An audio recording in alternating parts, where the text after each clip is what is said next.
The AOC AG274QXM offers an interesting package. QHD IPS 170Hz with G-Sync compatibility, and to top it off, HDR1000 certification. Yes, it does get pretty bright. Now, the monitor can be found for roughly £850, and in this review you're going to be seeing if it's actually worth its money. Now, jumping straight into the deep end, let's talk about competitive gaming. Don't worry, I will talk about HDR1000 in the casual gaming section very shortly. Now, when it comes to the overall response time of the monitor, it's a little bit of a mixed bag, because you've got a few different overdrive modes to select from, and in its strongest overdrive mode I did notice quite a bit of overshoot, in other words inverse ghosting, or in other words purple trailing. You can notice it in a potato looking game such as Counter-Strike, and while you could get accustomed to it to some degree, I think most people will actually want to dial down the overdrive to the medium setting. If you are going to be playing casual games as well, here the strongest overdrive mode is really not going to be appealing to your eyes, because it does result to a lot of overshoot, which in this respect, in more visually appealing games, means that, well, it just won't give you a great visual experience. Nevertheless, with its medium overdrive mode, I still found the monitor pretty responsive. Not as responsive as other monitors out there on the market that have a QHD IPS panel, so it's not quite class leading, but it's still pretty competent. Now, as for its input lag, I was left seriously impressed. This monitor really does compete with some of the best QHD or even Full HD IPS VA or TN panels out there on the market. Now, this is also thanks to the low input lag mode that you can enable, and of course I would very much urge you to always leave this mode on if you were to get this monitor, because here you will get the best and lowest input lag from this monitor. And as I mentioned, even when it comes to a competitive game such as, let's say, CSGO or let's say Valorant, here you'll find that the input of the monitor is phenomenally low. Now, elsewhere I should mention the 170Hz refresh rate, and of course it is fluid because it's a 144Hz or above monitor, but if you're comparing it to 144Hz, I would be hard pressed for anyone to tell me the differences that they can note between 170Hz and 144Hz. But hey, if you can notice the difference, then well, the refresh rate is there for you, and I can confirm that I had no frame skipping issues, at least with my setup, which runs an RTX 2080 Super, and while I was connected over DisplayPort to my computer. Moving swiftly on, we get onto casual gaming, and first off I do want to talk about NVIDIA G-Sync, or indeed AMD FreeSync. Now, in my case, as I did mention, I've got an NVIDIA graphics card, and I had no problems running the NVIDIA Pendulum demo, and therefore didn't notice any artifacts, and better still, while connected over DisplayPort, I was able to utilize HDR simultaneously with QHD at 170Hz and running G-Sync while playing Destiny 2. Again, I had no problems whatsoever with this setup, and I didn't notice any problems. Indeed, it should be no surprise in this department, because AOC actually claimed this is a G-Sync compatible monitor, so therefore it's been certified by NVIDIA.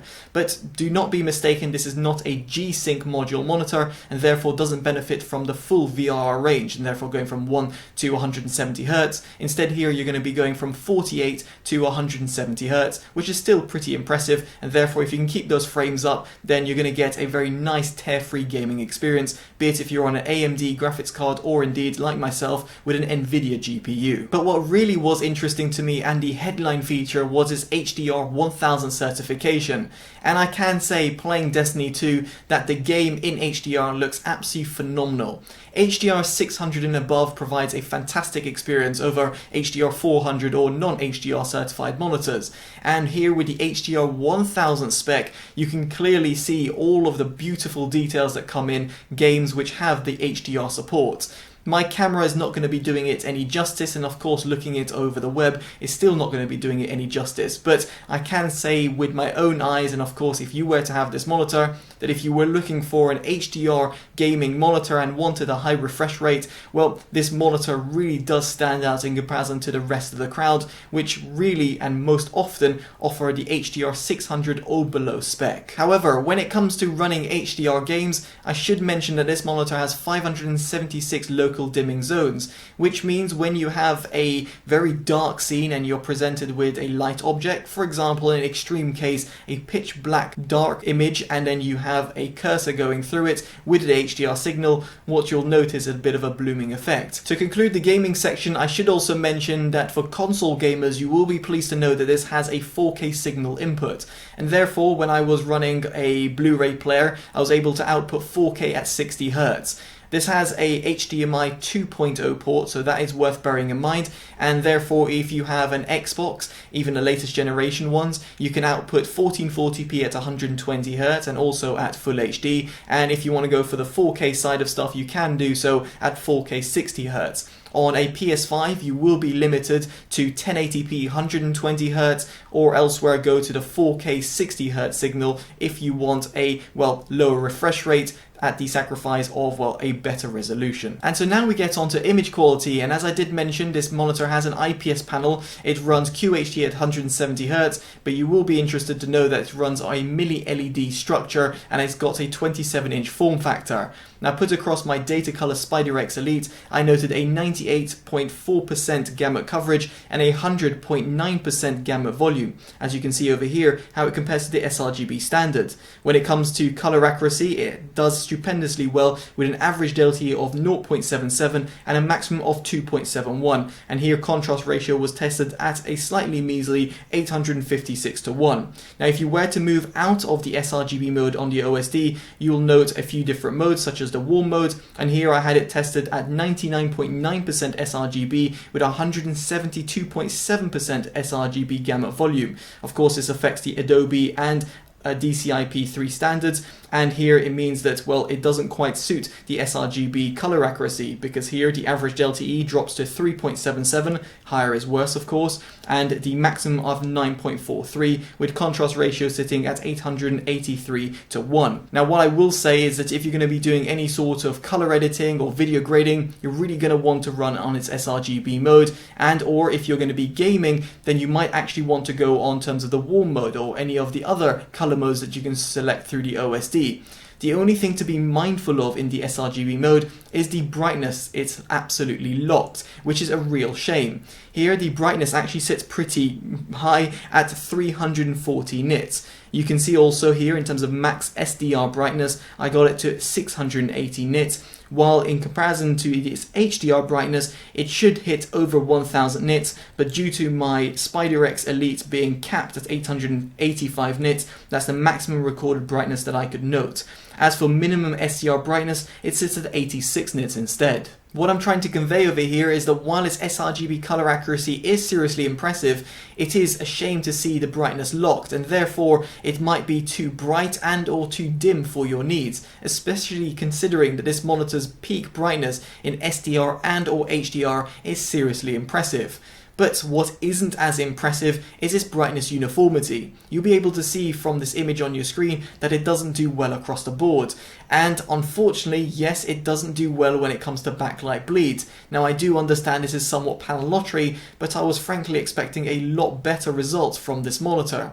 Unfortunately, here you do notice backlight bleed, and even as someone who uses an IPS panel as a daily driver, I must say if I was going to be using this monitor for playing a lot of dark games or watching dark movies, well, it might throw me off due to the amount of backlight bleed that is present. And so now we get onto the monitor's OSD that can be accessed through the joystick button found behind the monitor or the puck, which comes included within the package. The only thing worth bearing in mind here is the OSD can be somewhat laggy when you're going through options rapidly.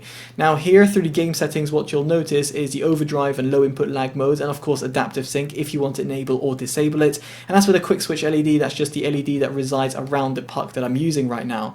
As for the luminance, what you'll notice here is very subjective, but it very much depends in terms of your own ambient light conditions. Of course, bear in mind what I said about the overall brightness levels depending on the mode that you're using. As for the image setup, you've got different HDR modes to select from. However, you will probably see an HDR, display HDR show up when you have an HDR signal. If you don't have it, I'd very much suggest leaving this as off because it does skew around with the colors and the overall color experience that you're getting.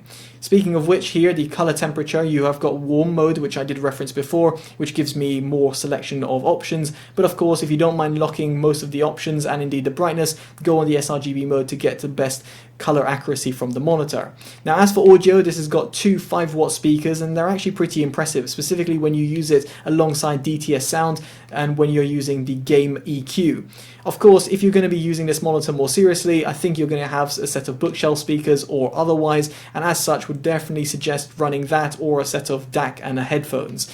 Built-in speakers are never going to be that amazing anyway.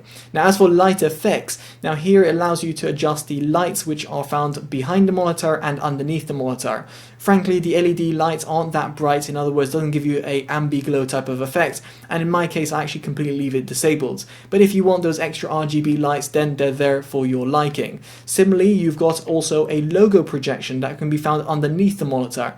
You can flick between the Agon and the AOC logo, and for me, yet again, I just don't really see the point of it. Now, elsewhere, it should be mentioned that the monitor does have a software-based OSD, although it's somewhat limited in terms of its functionality, allowing you to pretty much tinker around with the light effects, and that's about it. Of course, if you're not interested in that, just use the hardware-based OSD, which also does provide a pretty comprehensive suite of options. Now, with the OSD section out of the way, I should mention that the overall build quality of the monitor is decent. The reason I say decent is because, well, I don't really like its stand. I noted this in a previous AOC monitor review that I did, and here the triangular stand is just way too big. It just feels that it's suited more for a larger 34-inch ultra-wide or something like that.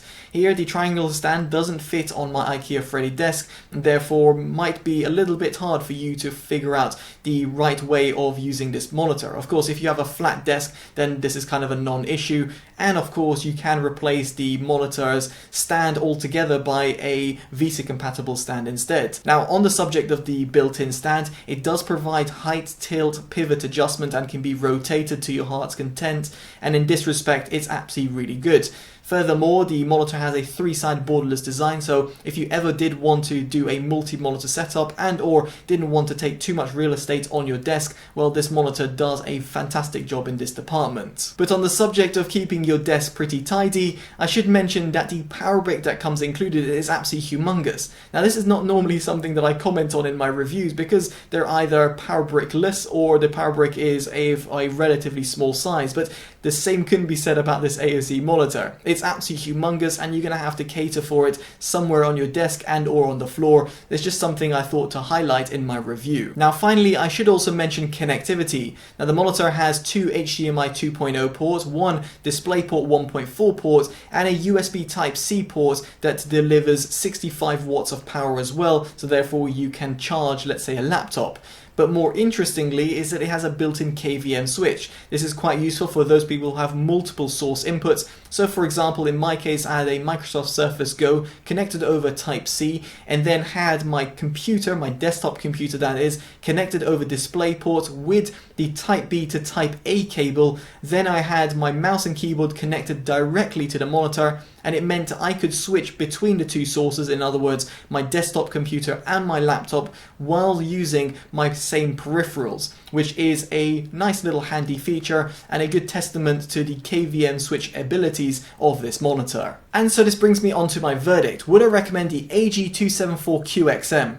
Well, frankly, while I do appreciate its HDR1000 certification, I'm not too impressed across the board, whereby its highest overdrive mode results in inverse ghosting, its sRGB mode locks the brightness, and as for its aesthetics, the stand and the power brick are a bit oversized, and as for its OSD, it's also a bit laggy. I was just expecting a bit more from AOC at the £850 price tag, but I do appreciate some people will be really much raving about this HDR1000 certified monitor, specifically given it's a QHD 170Hz panel, which also has G-Sync compatibility. If you're someone who falls in that department and you're really much someone who's really looking forward to this monitor, I'll be intrigued to hear your thoughts in a comment section below. If you're someone who is looking for other alternatives, well, I've tested over 180 monitors and my personal suggestions and ones I would buy will be down in the description below. Also down there you'll find links to my social media platforms, and yes, that's a shameless plug. So if you're on Instagram, it's at TotallyDubbed, and if it's Twitter, it's at TotallydubbedHD. I'd very much appreciate a follow. And of course, if you're on YouTube as you're watching this video, I'd very much appreciate dropping a like and subscribing if you haven't already, as I very much appreciate that. And for those who are already subscribed and have done that, I just want to thank you for all your support. Now, as such, I'll hopefully see you in the next one. I've been Totally Dubbed. Take care of yourselves, and goodbye.